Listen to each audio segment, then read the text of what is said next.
Assalamualaikum warahmatullahi wabarakatuh. Kita masuk ke pengantar ya, materi pengantar dari mata kuliah kita, yaitu adalah program linear integer.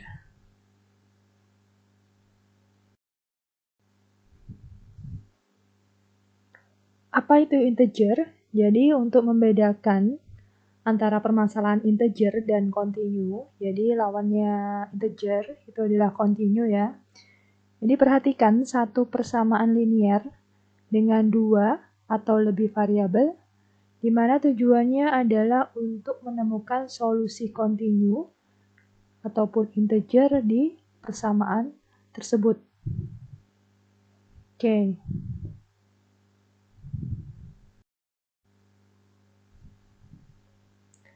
Kita ambil contoh adalah persamaan ini. 3x1 ditambah 5x2 itu sama dengan 34. Jadi di sini kita akan membedakan antara kasus kontinu dengan kasus integer. Jadi kalau kita lihat di persamaan ini, kita punya dua variabel, yaitu variabel yang pertama adalah x1, variabel yang kedua adalah x2. Jadi ada satu persamaan dengan dua variabel. Yang pertama, ketika kasus di sini dinyatakan sebagai kasus kontinu, maksudnya adalah x1 dan x2-nya di sini adalah kontinu, maka solusinya adalah, jadi himpunan penyelesaian dari persamaan tersebut adalah x1 itu akan sama dengan 34 dikurangi 5 kali t. Dengan x2-nya itu berarti sama dengan t. Di sini t itu adalah elemen bilangan real. Jadi ini adalah contoh penyelesaian ketika x1 dan x2-nya di sini merupakan suatu kasus kontinu, atau di sini adalah bilangan real. Kalau kita lihat dari himpunan penyelesaiannya di sini, berarti solusinya itu adalah tak hingga banyak. Jadi x2-nya di sini elemen bilangan real, maka akan ada banyak solusi. Begitu juga untuk si x1-nya.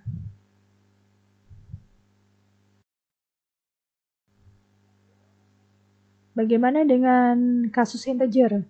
Jadi di sini x1 dan x2-nya di sini adalah integer atau bilangan bulat. Jadi kalau misalkan tadi integer itu adalah kasus khusus atau merupakan kasus kontinu di mana kita akan memiliki kendala tambahan.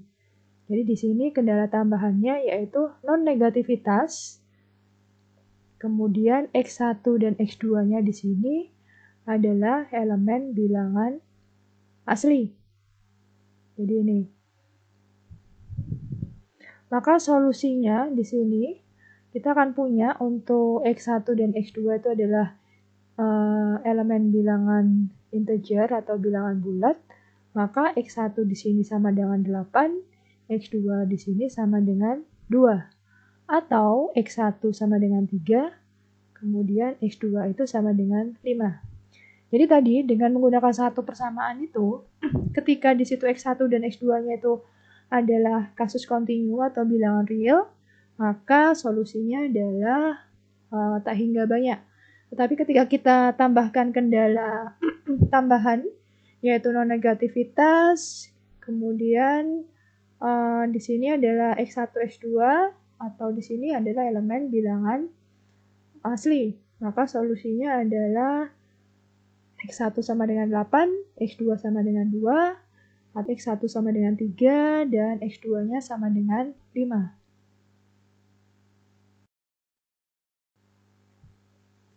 Kita masuk ke langkah penyelesaian dari kasus integer. Jadi ini saya perkenalkan saja. Ketika kita memiliki satu persamaan, kemudian kita diminta untuk mencari solusinya, di mana di situ bilangannya adalah bilangan bulat. Kalau misalkan bilangan real, kalian sudah mempelajarinya di kalkulus. Kalau di sini adalah bilangan bulat. Jadi langkah pertama di sini, selesaikan persamaan dengan menggunakan variabel yang memiliki koefisien terkecil. Jadi kita punya 3x1 ditambah 5x2 sama dengan 34. Berarti kita memiliki dua variabel ya. Yang pertama adalah x1, yang kedua adalah x2. Jadi selesaikan persamaan dengan menggunakan koefisien terkecil. Jadi kalau kita lihat di sini x2 di sini koefisiennya adalah 5, x1 adalah 3, berarti yang terkecil adalah variabel x1 dengan koefisiennya adalah 3. Maka ini yang harus kita selesaikan. Jadi x1 di sini kita peroleh dengan cara 34 di sini dikurangi 5x2 dibagi dengan 3. Atau kalau kita sederhanakan, kita punya 1/3 dikalikan 34 dikurangi 5x2. Kemudian kalau kita sederhanakan lagi, kita punya x1 itu sama dengan 11, 1/3 dikurangi 1, 2/3 x2. Ini. Kemudian masuk ke langkah 2. Cek, jadi kita harus mengecek apakah pada persamaan tadi terdapat pecahan dalam operasi. Kalau kita cek di sini, ternyata memang ada pecahan dalam operasi ini. Yang pertama adalah kita punya 1/3, yang kedua adalah kita punya pecahan 2/3. Jika iya, ini langkah selanjutnya yaitu langkah 3. Jika iya, maka tambahkan variabel baru agar tidak terdapat pecahan. Jadi kita harus menambahkan variabel baru sehingga tadi persamaan yang awalnya memiliki pecahan menjadi tidak memiliki pecahan. Jadi kita tambahkan x3 di sini dengan x3-nya ini adalah sama dengan 1/3 dikurangi 2/3 x2. Jadi kita punya x1 sama dengan 11 1/3 dikurangi 1 2/3 x2. Itu bisa kita tuliskan kembali yaitu 11 dikurangi 1 x2 ditambah x3 di mana x3-nya di sini adalah 1/3 dikurangi 2/3 x2. Maka persamaan baru dapat dituliskan. Jadi kalau misalkan kita punya dua persamaan, ini adalah persamaan yang pertama, kemudian ini adalah persamaan kedua. Kalau kita selesaikan atau kita sederhanakan, kita akan punya persamaan ini. X3 itu adalah sama dengan 1/3 dikurangi 2/3 X2. Atau kalau kita sederhanakan di sini, sama-sama kita kalikan dengan 3, maka kita punya 2x2 ditambah 3x3 sama dengan 1.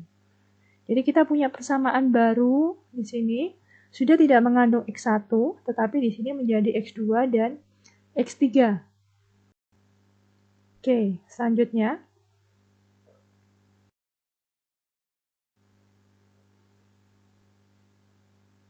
Selanjutnya, tadi yang sudah saya sebutkan sebelumnya, jadi kita sudah punya persamaan baru, yaitu 2x2 ditambah 3x3 sama dengan 1.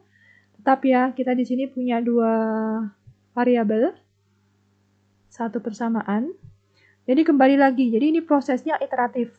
Jadi kita punya permasalahan baru, jadi langkah pertama adalah selesaikan persamaan dengan menggunakan variabel yang memiliki koefisien terkecil. Berarti x2 di sini yang memiliki koefisien terkecil. Jadi x2 itu sama dengan 1 dikurangi 3x3 dibagi dengan 2. Atau kalau kita sederhanakan kembali, x2 itu sama dengan 1/2 dikurangi 3/2 x3. Kemudian langkah berikutnya, tadi sama seperti sebelumnya. Jadi dicek apakah di persamaan yang baru di sini terdapat pecahan. Kalau iya, maka harus kita tambahkan variabel baru sehingga pecahan tersebut menjadi hilang. Jadi karena di sini kita masih punya pecahan 1/2 dan minus 3/2, maka kita tambahkan variabel baru, yaitu x4, dengan x4 itu sama dengan 1/2 dikurangi 1/2 x3. Kemudian kita sederhanakan, jadi persamaan baru ini nanti, dengan mensubstitusikan nilai x2-nya, kita akan punya, kalau misalkan sama-sama kita kalikan 2, kita akan punya 2x4 itu sama dengan 1 dikurangi X3 atau X3 ditambah 2 kali X4 itu sama dengan 1. Oke.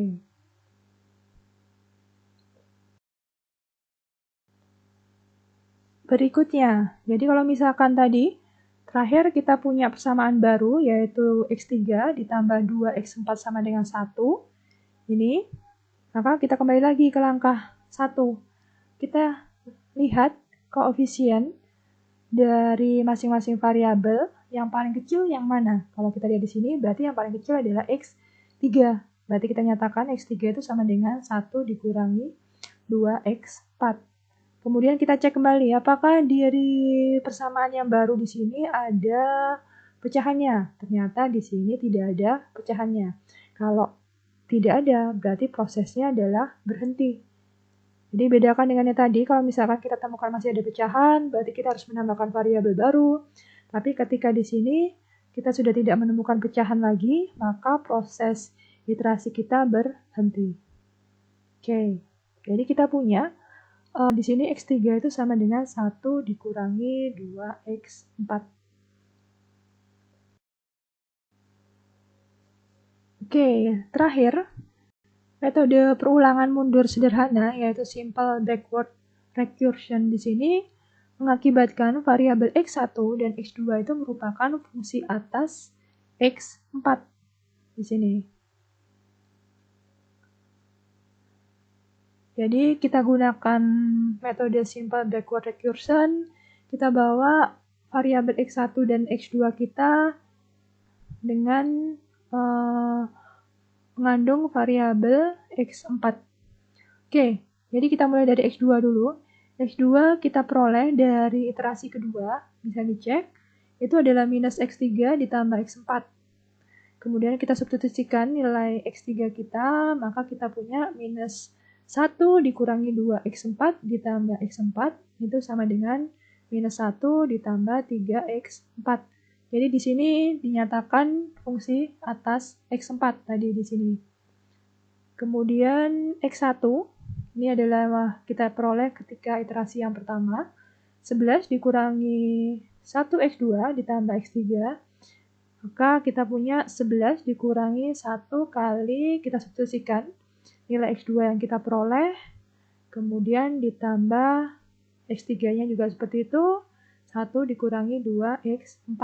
Maka kita punya sama dengan 13 dikurangi 5X4. Jadi kita nyatakan di sini X1 dan X2-nya menjadi fungsi atas X4. Ini. Dengan menerapkan batasan non-negativitas, yaitu X1, X2 di sini lebih besar sama dengan 0. Jadi di sini kita masih gunakan non-negativitas saja. Berarti adalah bilangan positif. Saya tidak menyebut bilangan bulat positif, tapi di sini adalah bilangan real positif. Jadi non-negativitas di sini X1, X2 lebih besar 0 ke dalam dua persamaan di atas, maka kita dapatkan batasan di sini.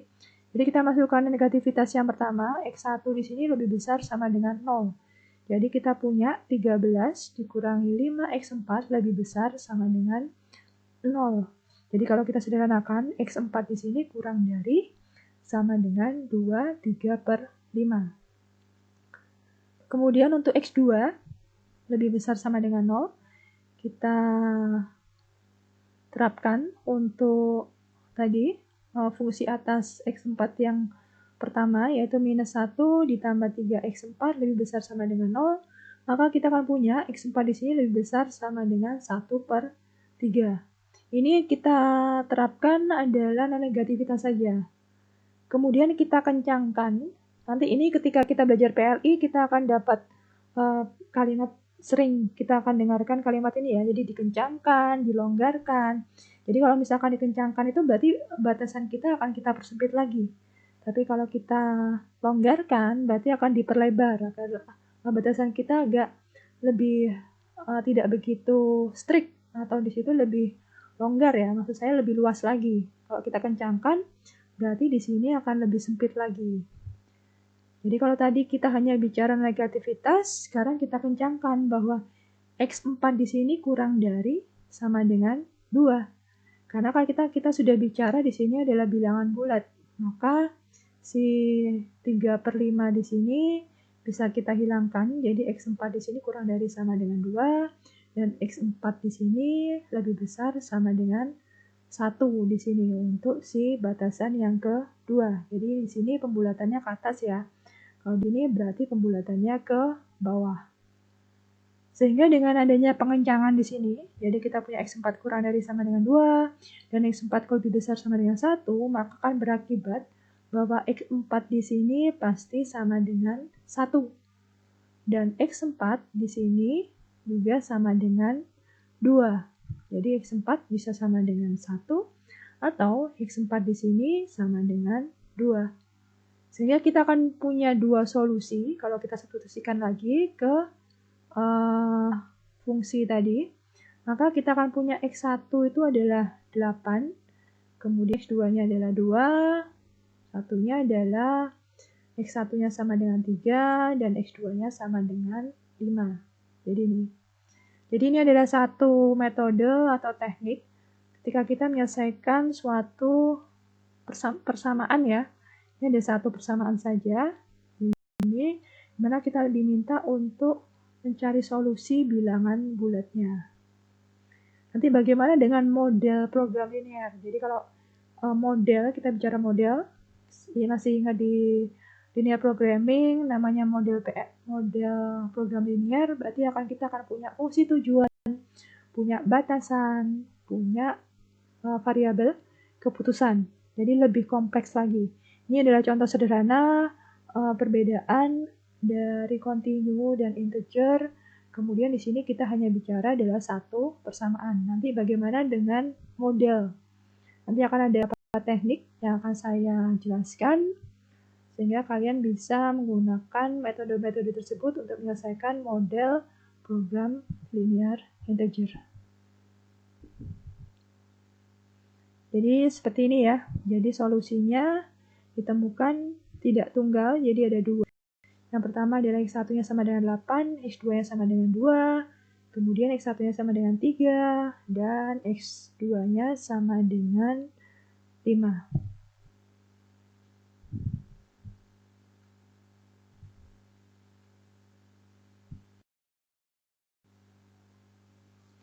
Saya kira cukup sekian ya. Jadi kita pada kesempatan kali ini hanya belajar pengantarnya saja. Pertemuan berikutnya beberapa tatap muka, saya akan jelaskan metode-metode yang ada, kemudian baru ke contoh model dari program linear integer. Oke, saya akhiri. Semoga bermanfaat. Wassalamualaikum warahmatullahi wabarakatuh.